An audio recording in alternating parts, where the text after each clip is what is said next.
Bonjour à tous. Alors aujourd'hui, on va s'intéresser à la transformation chimique en isosecondes et on va corriger un exercice bilan pour être sûr de bien être prêt pour l'éval. Alors on est parti. L'énoncé est le suivant. Une lampe à pétrole brûle grâce à la combustion de l'éthanol dans l'air. Cette transformation chimique, elle produit deux gaz. Le premier, il trouble l'eau de chaud et le deuxième, bleuit le sulfate de cuivre anhydre. Et donc on va mettre 14 millilitres d'éthanol. Qu'est-ce qu'on nous demande? On veut d'abord établir l'équation bilan. Ensuite, on nous demande de calculer la quantité d'éthanol introduite et ensuite de déduire la quantité d'oxygène, puis finalement sa masse.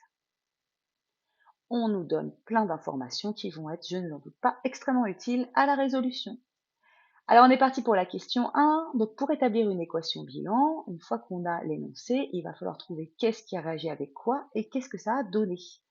Donc la première chose, c'est qu'on lit qu'une lampe à pétrole brûle grâce à la combustion de l'éthanol dans l'air. Donc l'éthanol est un réactif. Tout le reste, c'est un peu plus compliqué. En fait, ce qu'il faut, c'est avoir quelques connaissances. Donc ça, c'est des connaissances de collège. La première, c'est quand on vous dit combustion dans l'air, ça signifie quoi? Ça signifie que le dioxygène est un réactif. Donc bien mémoriser ça. Donc, voici nos deux réactifs, l'éthanol et le dioxygène. Et alors la question, c'est qu'est-ce que ça donne? Ça donne un gaz qui trouble l'eau de chaud. Ça, dans vos mémoires de quatrième, normalement, vous devriez savoir que c'est le dioxyde de carbone. Et puis, on nous dit que le deuxième gaz bleuit le sulfate de cuivre anhydre. Et pour bleuir le sulfate de cuivre anhydre, il faut amener de l'eau. Donc, voici notre deuxième produit. Maintenant, il ne reste plus qu'à transformer tout ce petit monde-là en formule. Donc l'éthanol, on nous donne la formule dans l'énoncé, c'est C2H5O. Donc je remplace éthanol par C2H5O. Le dioxygène, je dois le connaître, c'est O2. Le dioxyde de carbone, CO2. Et l'eau, H2O. La dernière étape, qui est la plus délicate, c'est d'équilibrer. Alors je vous préviens, cette équation bilan, pour moi, c'est une des plus difficiles à équilibrer au niveau seconde. Si vous arrivez à faire celle-là, c'est parfait. La recette du succès, c'est toujours de terminer par les oxygènes lors d'une combustion. Donc, on va commencer par les carbones. Là, on a deux carbones dans les réactifs, un dans les produits. Pour équilibrer, il suffit de mettre un grand coefficient 2 devant le CO2. Donc là, on a deux carbones d'un côté, deux carbones de l'autre, c'est parfait. On va passer maintenant aux hydrogènes. Donc là, l'hydrogène, il y en a 5 dans les réactifs et il y en a 2 dans les produits. Donc là, c'est embêtant. Comme on les a que par paire dans les produits, on a tout intérêt à doubler la molécule d'éthanol. Donc si je double, j'obtiens 10 hydrogènes de ce côté-là. Pour avoir 10 hydrogènes du côté des produits, il suffit de mettre un coefficient 5 devant l'eau. Sauf que, comme on a modifié l'éthanol, ça nous a modifié les carbones. On se retrouve avec 4 carbones. Donc pour bien récupérer les carbones, il va falloir qu'on change. On ne peut pas mettre 2 CO2, mais plutôt 4 CO2. Donc là, on est bon sur les carbones, on a 4 d'un côté, 4 de l'autre. Bon sur les hydrogènes, on en a 10 d'un côté et 10 de l'autre. On s'attaque maintenant aux oxygènes. Donc si je compte mes oxygènes, là j'en ai 2. Dans les réactifs, j'en ai 2 plus 2 et dans mes produits, j'en ai 8 et 5. Donc là, j'en ai 2. Dans mon dioxygène, j'en ai 2. Mon apport en dioxyde, je récupère du dioxyde de carbone, j'ai 4 fois 2 oxygènes, donc ça me donne 8. Et dans l'eau, à chaque molécule d'eau, j'ai un atome d'oxygène, donc ça me fait 5 atomes d'oxygène. Je me retrouve donc avec 13 atomes d'oxygène dans les produits et j'en ai que 4 dans les réactifs. Donc là, il va falloir que je me débrouille. Si je commence à toucher à cette formule-là avec ce coefficient ou à celle-là, ça va tout me changer le reste. Donc ce que je vais faire, c'est que je vais plutôt agir sur les dioxygènes. Donc le dioxygène, finalement, il doit m'apporter 11 oxygènes. D'accord? 2 plus 11, ça fait 13. 8 plus 5, ça fait 13. Comment je vais faire ça? Bah, en secondes, comme on a travaillé déjà sur la notion de mol, je peux mettre des coefficients en virgule 5. Donc, pour avoir 11 atomes d'oxygène, il me faut 5,5 molécules de dioxygène. 5,5 fois 2, ça fait 11. Voilà, donc me voici avec mon équation bilan équilibrée.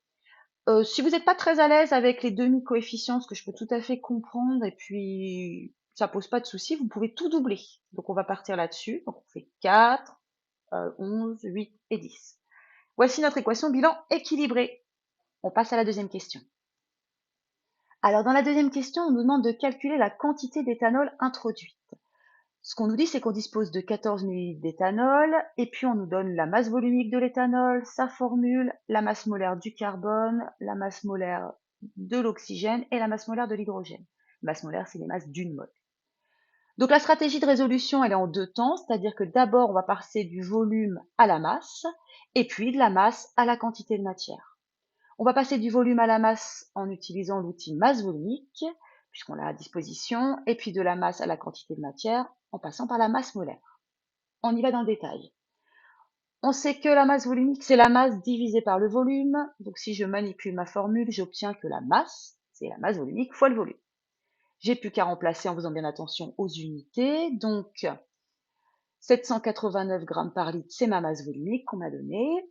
Et puis mon volume, comme on dit 14 millilitres, c'est pareil que 0,014 litres. Attention. Et ça, j'obtiens 11,04 grammes d'éthanol. Maintenant que j'ai la masse, pour trouver la quantité de matière, il faut que je connaisse la masse d'une mole. Donc pour calculer la masse d'une mole d'éthanol, je vais devoir additionner les masses molaires. Donc j'ai 2 carbones, donc ma masse molaire, elle va faire 2 fois la masse molaire du carbone, plus 5 fois la masse molaire de l'hydrogène, plus une fois la masse molaire de l'oxygène. Je vais remplacer par les bonnes valeurs qu'on m'a données, et je vais obtenir qu'une mole d'éthanol pèse 45 grammes. Moi, j'en ai 11,04 grammes. Donc, si je veux calculer ma quantité de matière, c'est la masse que j'ai divisée par la masse d'une mole.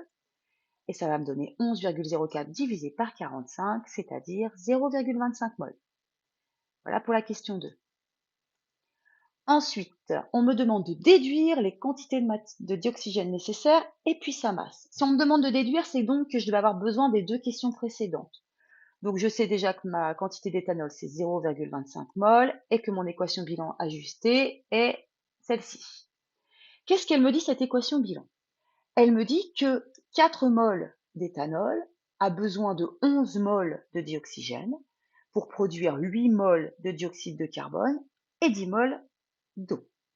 Okay, ça veut dire, quand on me demande la quantité de dioxygène nécessaire, ça veut dire que de combien j'ai besoin à minima de dioxygène.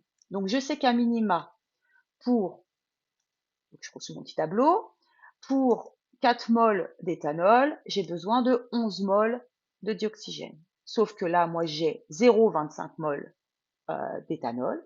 Ma question est combien de dioxygène? C'est ça, en fait, que vous cherchez.